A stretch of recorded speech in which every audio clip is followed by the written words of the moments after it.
اللہ تعالیٰ نے بنی نوع انسان کی رہنمائی کے لیے کم و بیش 1,24,000 انبیاء علیہم السلام کو مبعوث فرمایا۔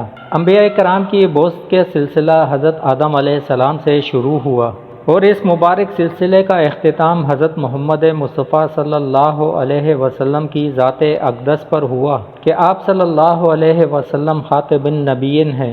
قرآن کریم میں متعدد انبیاء کرام کے اسماء گرامی مذکور ہیں، جبکہ بعض انبیاء کرام کے نام احادیث مبارکہ میں بھی ملتے ہیں۔ ان برگزیدہ ہستیوں نے ایک طرف لوگوں کو اللہ تعالیٰ کے پیغام سے روشناس کروایا تو دوسری طرف خود کو نمونے کے طور پر پیش کیا تاکہ ان کی پیروی سے دنیا آخرت میں کامیابی حاصل کی جا سکے۔ آسمان کی گہما گہمی کسی بڑی خبر کی نوید سنا رہی تھی۔ جو وقت گزرتا جا رہا تھا، تسبیح و تحلیل میں مصروف فرشتوں کے تجسس اور بے چینی میں اضافہ ہوتا جا رہا تھا۔ نظریں بیت المعمور پر تھیں اور کان اللہ کی پکار کے منتظر، اور رب ذوالجلال کا حکم فضا میں بلند ہوا، میں زمین پر اپنا نائب بنانے والا ہوں۔ فرشتے اس سلسلے پر حیران تھے اور متعجب تھے۔ ان کا خیال تھا کہ جنات کی طرح یہ بھی زمین پر لڑائی جھگڑا اور فساد کریں گے۔ چنانچہ انہوں نے اس فیصلے کی حکمت معلوم کرنے کی عرض سے ڈرتے ڈرتے عرض کیا، اے ہمارے رب،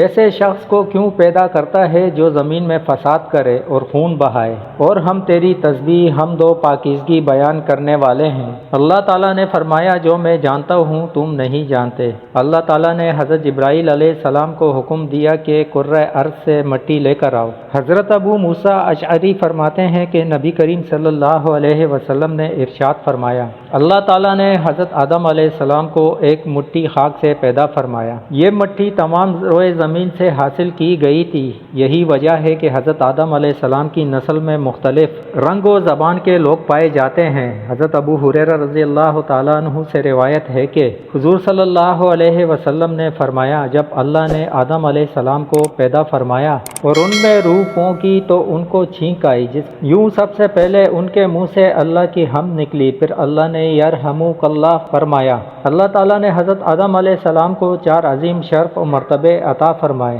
اپنے ہاتھ سے پیدا فرمایا، روح پھونکی، فرشتوں کو سجدہ کرنے کا حکم فرمایا، اشیاء کے ناموں کے علم سے سرفراز فرمایا۔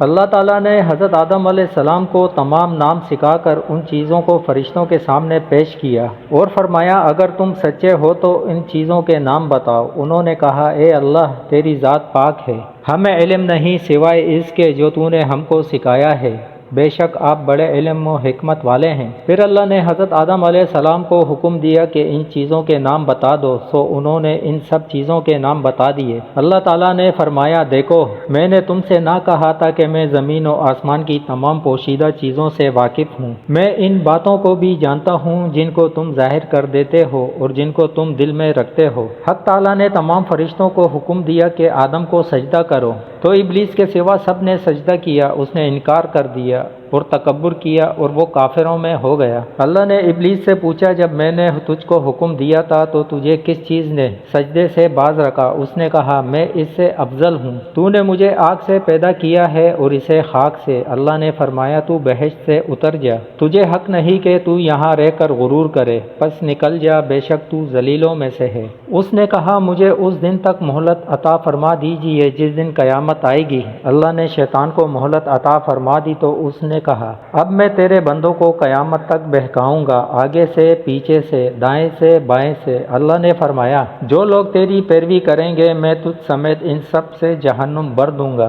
ابلیس و شیطان ایک ہی صفت اور حقیقت کے دو ایسے نام ہیں کہ جس کا کام اللہ کے بندوں کو ورگلانا، شر پھیلانا، انہیں اللہ سے باغی کر کے برائی کے کاموں کی جانب راغب کرنا ہے۔ یہ انسان کا وہ ازلی دشمن ہے جو قیامت تک اس کا پیچھا نہیں چھوڑے گا۔ حضرت عائشہ صدیقہ رضی اللہ تعالی عنہا فرماتی ہیں کہ نبی کریم صلی اللہ علیہ وسلم نے فرمایا کہ فرشتے نور سے، آدم مٹی سے اور ابلیس آگ سے پیدا کیا گیا ہے۔ حضرت عبداللہ بن عمر رضی اللہ تعالی عنہ فرماتے ہیں کہ جنات حضرت آدم علیہ السلام سے 2000 سال پہلے سے دنیا میں آباد تھے، جنہوں نے دنیا میں دنگا فساد مچا رکھا تھا۔ چنانچہ اللہ نے فرشتوں کے ایک لشکر کو دنیا میں روانہ کیا، جنہوں نے ان جنات کو مار مار کر سمندری جزیروں اور ویرانی علاقوں میں بھگا بھگا دیا۔ حضرت سعید بن منصور کا قول ہے کہ اس موقع پر بہت سے جنات قتل کیے گئے اور کچھ گرفتار بھی ہوئے۔ ان میں سے ابلیس بھی تھا جو ابھی بچہ تھا، اسے آسمان پر لا کر رکھا گیا۔ یہ فرشتوں کے ساتھ عبادت میں مصروف ہو گیا اور بہت جلد علوم کا ماہر اور عبادت گزار بن گیا، چنانچہ اسے آسمانوں میں معلم الملکوت کے نام سے پکارا جانے لگا۔ حضرت عبداللہ بن مسعود فرماتے ہیں کہ ابلیس آسمانوں میں فرشتوں کا سردار بن گیا۔ حضرت ابن عباس رضی اللہ تعالیٰ عنہ نے فرمایا کہ ابلیس کا نام عزازیل تھا۔ سورہ کہف آیت 50 میں بھی اللہ نے فرمایا کہ ابلیس جنات میں سے تھا۔ تفسیر ابن جوزی میں حضرت عبداللہ بن عباس سے روایت ہے کہ نبی کریم صلی اللہ علیہ وسلم نے فرمایا، شیطان آدمی کے جسم میں خون کی طرح سرایت کر چکا ہے، بندے کا دل اس کا خاص ٹھکانہ ہے، تاہم شیطان کو اتنی قوت حاصل نہیں ہے کہ وہ انسان کو راہ حق سے زبردستی ہٹا دے۔ یہ دوسری بات ہے کہ وہ لوگوں کے دلوں میں وسوسے اور برے خیالات ڈال کر انہیں برائی کی طرف راغب کرتا رہتا ہے، اور یہی بندوں کا امتحان ہے۔ یوں تو جنت میں تمام آسائشیں، نعمتیں موجود تھیں،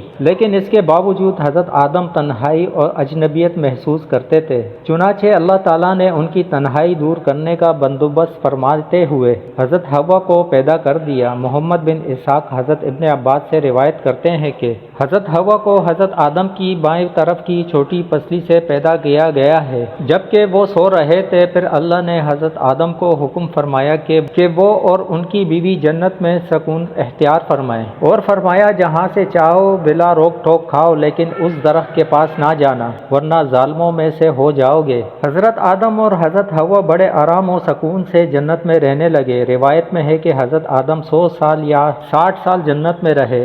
اس عرصے میں دونوں پر جنت کے کسی بھی حصے میں جانے پر پابندی نہ تھی سوائے شجر ممنوعہ کے۔ شیطان اب ان دونوں کا کھلا دشمن تھا اور اپنی سزا کا بدلہ لینے کے لیے بے قرار بھی۔ اس کی شدید خواہش تھی کہ یہ اللہ کے حکم کی خلاف ورزی کریں۔ پھر شیطان نے ان دونوں کے دلوں میں وسوسہ ڈالا تاکہ ان کی شرمگاہیں جو ایک دوسرے سے پوشیدہ تھی بے پردہ ہو جائیں۔ اس نے انہیں کہا، تمہارے رب نے تم دونوں کو اس درخت سے اس لیے منع فرمایا ہے کہ کہیں یہ پھل کھا کر تم دونوں فرشتے نہ ہو جاؤ یا کہیں ہمیشہ زندہ رہنے والوں میں سے ہو جاؤ۔ شیطان کی ان باتوں نے حضرت حوا کو سوچنے پر مجبور کر دیا، اور پھر شیطان کی مسلسل اور تواتر کے ساتھ سازشیں رنگ لائیں اور اس نے حضرت حوا کو پھل کھانے پر راضی کر لیا۔ ایک دن حضرت حوا نے حضرت آدم سے کہا کہ ہم اس شجر ممنوعہ کا ذرا سا حصہ کھا کر تو دیکھیں، آخر وہ کیا راز ہے جو اللہ نے اسے کھانے سے منع فرمایا ہے۔ شروع میں تو حضرت آدم اس کے لیے قطعی طور پر تیار نہ تھے، لیکن پھر حضرت حوا کے مسلسل اصرار پر بادل نخواستہ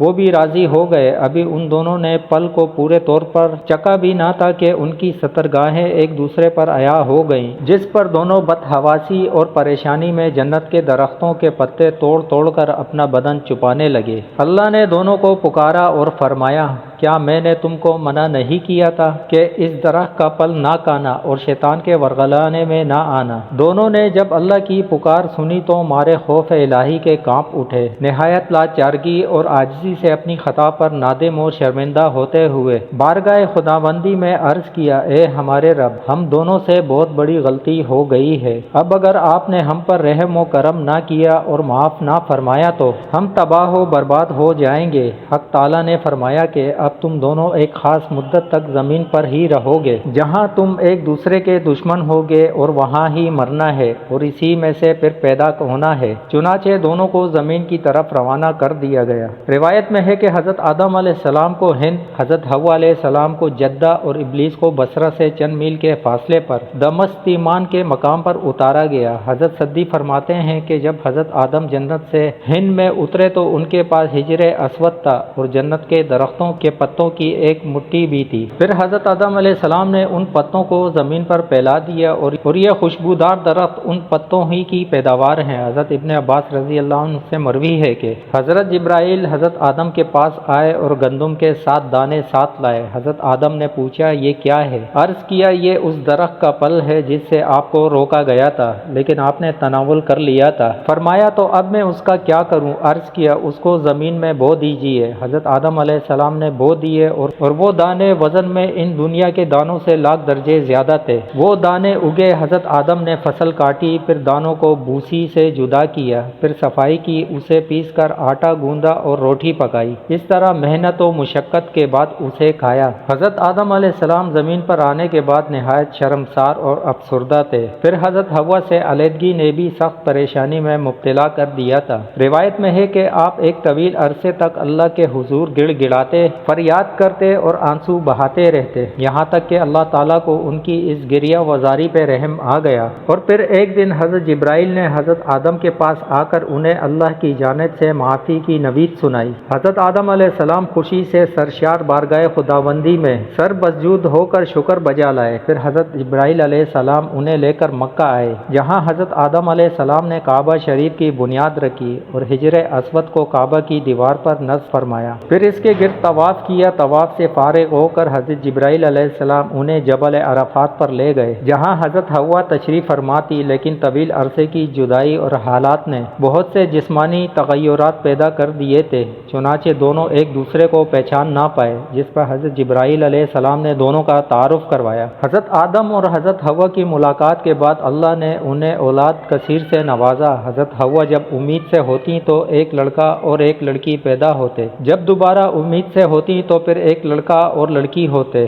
پہلے والے لڑکے کی شادی دوسری مرتبہ والی لڑکی سے اور دوسرے والے لڑکے کی پہلے والی لڑکی سے شادی کر دی جاتی۔ چنانچہ پہلی مرتبہ قابیل اور ان کی بہن اقلیمیہ پیدا ہوئیں، دوسری مرتبہ حابیل اور ان کی بہن یہودا پیدا ہوئیں۔ حضرت آدم نے اقلیمیہ کی شادی حابیل سے اور یہودا کی شادی قابیل سے کرنا چاہی، مگر قابیل نے یہودا سے شادی سے انکار کر دیا۔ وہ اقلیمیہ سے شادی کرنا چاہتا تھا کیونکہ وہ یہودا سے زیادہ خوبصورت تھی۔ حضرت آدم نے ہر چند سمجھایا لیکن وہ بضد رہا۔ آخر حضرت آدم علیہ السلام نے دونوں بیٹوں سے فرمایا کہ تم دونوں اپنی قربانی کوہ صفا پر لے جاؤ، اللہ کے حکم سے آسمان سے آگ آئے گی جو حق کا فیصلہ کر دے گی۔ دونوں اپنی قربانیوں کو لے کر جبہ صفا پہنچے۔ چونکہ حابیل حق پر تھا اس لیے اس کی قربانی قبول کر لی گئی۔ اس پر قابیل حابیل کا جانی دشمن ہو گیا اور پھر ایک دن اس نے حابیل کو قتل کر ڈالا۔ حابیل کے قتل کے بعد قابیل کو یہ فکر لاحق ہو گئی کہ اس کی لاش کیسے چھپائے۔ وہ لاش کو کندھوں پر رکھ کر مارا مارا پھرتا رہا۔ آخر کار اللہ نے ایک کوے کے ذریعے اسے بھائی کی لاش دفنانے کا طریقہ سکھایا۔ قرآن پاک میں ہے، پھر اللہ نے ایک کوے کو بھیجا جو زمین کھودنے لگا تاکہ اسے بتائے کہ بھائی کی لاش کو کیسے چھپائے۔ کہنے لگا کہ افسوس میری حالت پر، کیا میں اس سے بھی گیا گزرا ہوں کہ اس کوے کے برابر ہوتا اور اپنے بھائی کی لاش کو چھپا دیتا۔ پھر وہ بہت پشیمان ہوا۔ حضرت آدم علیہ السلام کی وفات کا وقت آیا اور فرشتے گھر میں داخل ہوئے تو آپ سمجھ گئے۔ آپ اپنی اہلیہ حضرت حوا اور اپنے بچوں سے فرمایا کہ تم سب مجھے تنہا چھوڑ دو۔ اس کے بعد آپ اللہ تعالیٰ کی حمد و ثنا میں مصروف ہو گئے۔ فرشتوں نے روح قبض کی، پھر غسل دے کر کفن دیا، خوشبو لگائی، گڑھا کھود کر قبر بنائی۔ حضرت جبرائیل نے ان کے بیٹے حضرت شیش کو نماز جنازہ پڑھنے کا طریقہ بتایا۔ آپ علیہ السلام نے نماز جنازہ پڑھائی۔ عام طور پر تاریخ کتب میں حضرت آدم کی عمر مبارکہ 960 سال بیان کی گئی ہے۔ معراج کے سفر میں نبی کریم صلی اللہ علیہ وسلم جب پہلے آسمان پر پہنچے تو وہاں آپ صلی اللہ علیہ وسلم نے حضرت آدم کو دیکھا جن کے دائیں جانب بھی لوگوں کی جماعتیں تھیں اور بائیں جانب بھی۔ آپ صلی اللہ علیہ وسلم نے دیکھا کہ حضرت آدم جب دائیں جانب دیکھتے ہیں تو ہنستے ہیں اور بائیں جانب دیکھتے ہیں تو روتے ہیں۔ حضرت صلی اللہ علیہ وسلم نے فرمایا کہ جب میں نے حضرت جبرائیل علیہ السلام سے پوچھا، اے جبرائیل یہ کیا ہے؟ انہوں نے کہا یہ حضرت آدم علیہ السلام ہے اور یہ ان کی اولاد کی روحیں ہیں۔ جب دائیں جانب دیکھتے ہیں جو جنتی ہیں تو ہنستے ہیں اور جب بائیں جانب دیکھتے ہیں جو جہنمی ہیں تو روتے ہیں۔ حضرت عمر رضی اللہ تعالیٰ عنہ سے مروی ہے کہ نبی کریم صلی اللہ علیہ وسلم نے فرمایا جب حضرت آدم سے لغزش ہو گئی تو انہوں نے بارگاہ خداوندی میں عرض کیا، اے میرے پروردگار، میں آپ سے محمد صلی اللہ علیہ وسلم کے وسیلے سے سوال کرتا ہوں کہ آپ میری مغفرت فرما دیں۔ اللہ رب العزت نے فرمایا تو نے محمد کو کیسے جان لیا جبکہ میں نے ان کو اب تک پیدا نہیں فرمایا؟ حضرت آدم نے عرض کیا، اے پروردگار، جب آپ نے مجھے اپنے ہاتھوں سے پیدا فرمایا اور مجھ میں جان ڈالی، پھر میں نے اپنا سر اٹھایا تو عرش پر لکھا دیکھا لا الہ الا اللہ محمد الرسول اللہ، تو میں نے جان لیا کہ جس ذات کا نام آپ نے اپنے نام کے ساتھ ملایا ہے اس سے بڑھ کر آپ کے نزدیک اور کوئی محبوب نہیں ہو سکتا۔ تو اللہ نے فرمایا اے آدم تو نے سچ کہا، وہ میرے نزدیک سب سے محبوب ہیں، اور جب تو نے ان کے وسیلے سے مجھ سے مانگ لیا تو پس میں نے تیری بخشش کر دی، اور اگر محمد نہ ہوتے تو میں آپ کو بھی پیدا نہ کرتا صلی اللہ علیہ وسلم۔